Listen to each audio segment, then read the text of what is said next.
Donald Trump's cabinet secretaries are seemingly always in this constant competition to see who can be the worst at their job. And while Kash Patel and Pam Bondi have been going back and forth with that claim to fame as of recently, this week the dishonor certainly belongs to Pete Hegseth, not only because he's being mocked by generals not only in our country but around the world for a very strange meeting he decided to call, and not only for the fact that Donald Trump is now invading Portland, but because a video of Pete Hegseth seemingly off the sauce a little bit is going viral, and we are going to get into it. But before we do, if I could quickly ask you to leave a like on this video, and if you haven't already and you enjoy our channel, to hit that subscribe button, because it goes a long way in supporting our work. Now, before we can get into that really weird and viral video, I want to start with the meeting that Pete Hegseth has called that is raising all sorts of concerns.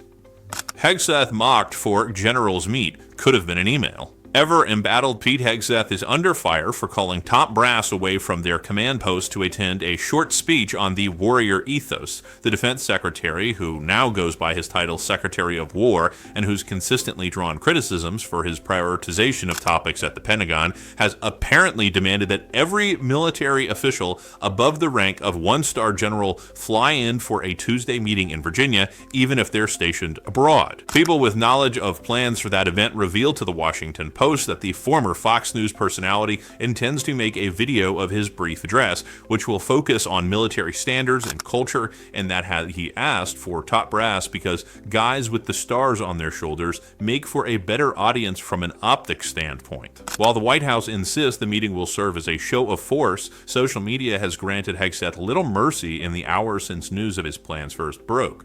Definitely a meeting that could have been an email, one user wrote on Blue Sky. My dad was a colonel who trained pilots going into battle, another user said. If he'd been summoned to a lecture about the warrior ethos from a Fox News host, he may have dive-bombed the Pentagon. California Governor Gavin Newsom, whose social media team have lately sought to emulate the kind of viral Trumpisms that won MAGA the election last year, was also quick to get in the action, writing, "Poor Pete Hegseth," Newsom posted on X, "wants to be taken seriously, but looks like the guy TLC fired from Duck Dynasty." He added in a weird deep cut reference to the A&E reality TV show of the name about a Louisiana family who sell duck hunting products.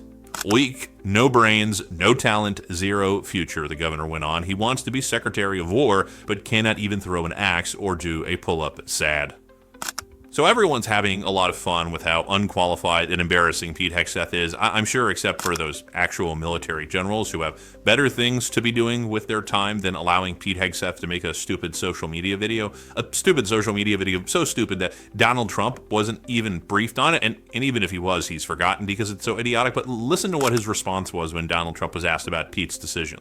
Secretary Hegseth is inviting military leaders from all around the country on Tuesday. Will you also be there? From all around the country to what? To Virginia. He's inviting the generals and admirals to Virginia for a big meeting. Well, I know. I love it. I mean, I think it's great. Let him be friendly. Let him be friendly with the generals and admirals from all over the world. Why? Is there something? No, but is there something wrong with it? What is it about? Will you be there personally as well? And what is it about? Well, I'll be there if they want me, but why is that such a big deal? I mean, the fact that we're getting along with the generals and admirals from all. Remember, I'm the president of peace. It's good to get along. It's good. You act like this is a bad thing.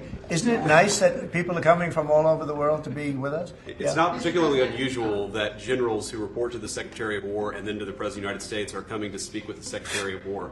It's actually not unusual at all, and I think it's odd that you guys have made it into such a big story.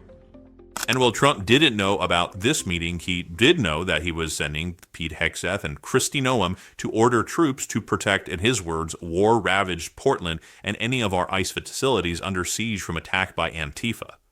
Okay, so Trump doesn't know that Pete Hegseth is planning to take generals off of their posts doing important work, keeping us safe, to bring them to like his little fun fest. It's going to be like Charlie Kirk funeral pyrotechnics, and he's going to come out like that scene in Rocky when Apollo Creed's "Living in America."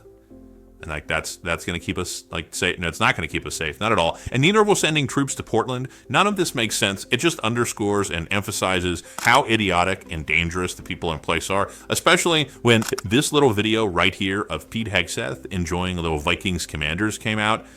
He's not really hitting that gritty, that dance move too well. Pete is also, if you can see right in that video, he's got a little bit of a Bud Light in front of him. Pete certainly off the sauce when that video was taken, looking a little embarrassing. It's not as bad as the pull-up video when he's like flailing, but Pete going a little viral this week for everyone remembering that the guy currently running the Pentagon is a drunk. Like, those aren't great dance moves. I don't really.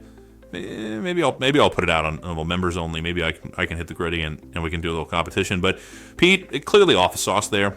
Had a couple of sodas, to put it lightly, but this is our Secretary of Defense. This is the guy calling up top generals from their post around the world to watch him come and give a lecture.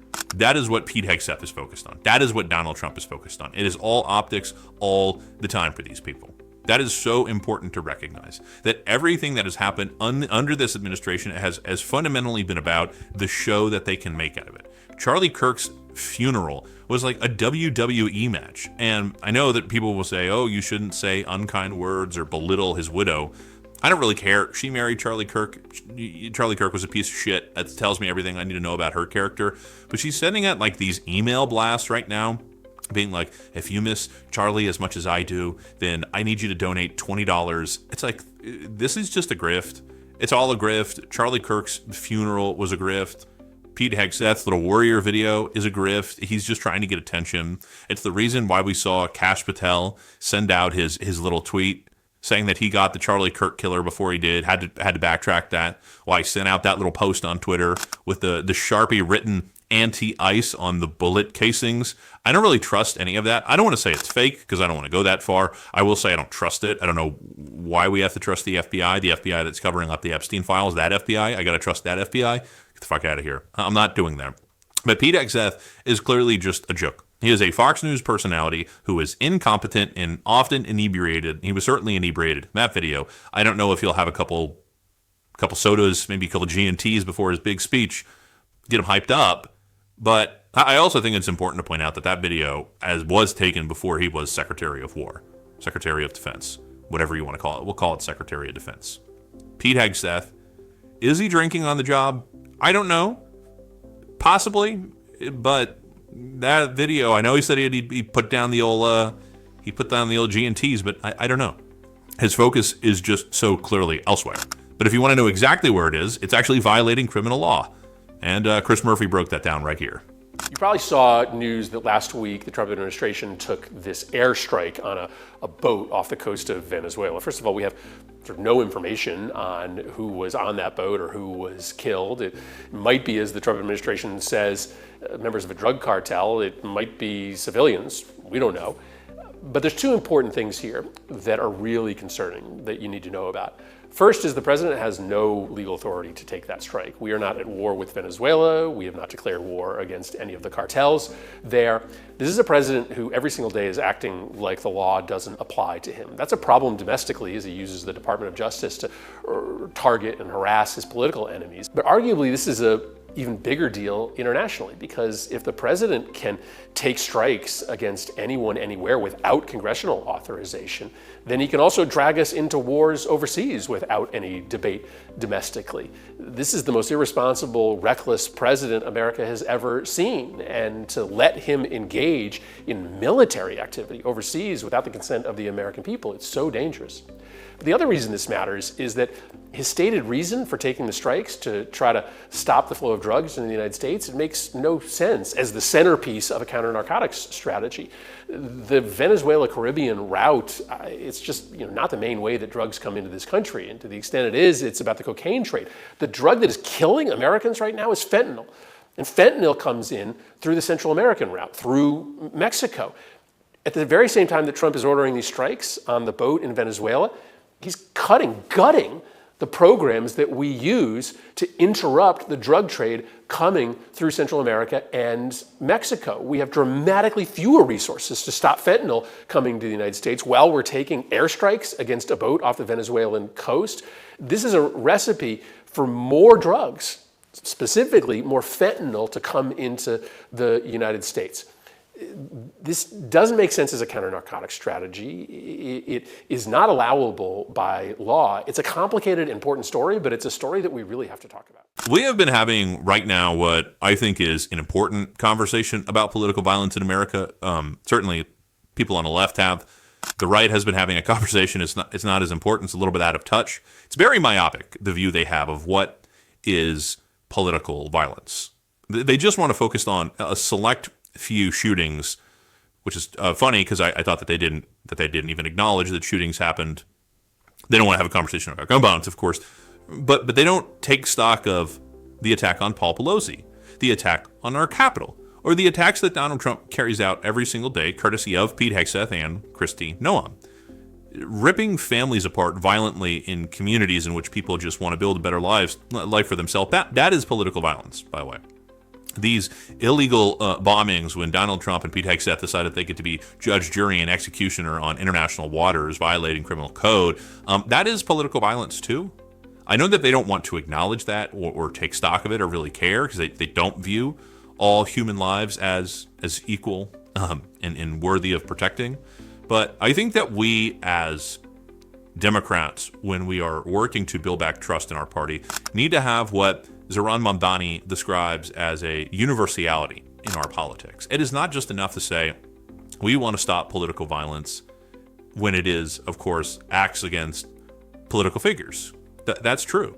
But when our politicians are instructing violence to be carried out, when they are sending their mass thugs, that is too. And of course, Democrats called that out. But I think we need to talk about the universality of care for those who that violence is being inflicted on, because it is also being inflicted on children in Gaza who are starving, people in Palestine being bombed mercilessly with our tax dollars. And that is political violence that we should all want to condemn, call out, and see ended. And if we do not talk about that universality, I think our message, as important as it is, begins to fall flat. And so I think that we need to take universality and a condemnation of political violence and rooting out corruption and all of those things that we want to focus on. And we are certainly going to do so on this show. If you want to support that, as always, you can hit that subscribe button, leave a like on this video. If you stuck around to the end, drop a blue heart in the comments. And if you want to support the show in another way, you can. Become a subscriber to my Substack right here or down below. I hope you enjoy your Saturday. Maybe not as much as Pete Hegseth, but keep on fighting. Don't let him silence you. And until next time, I'll see you soon.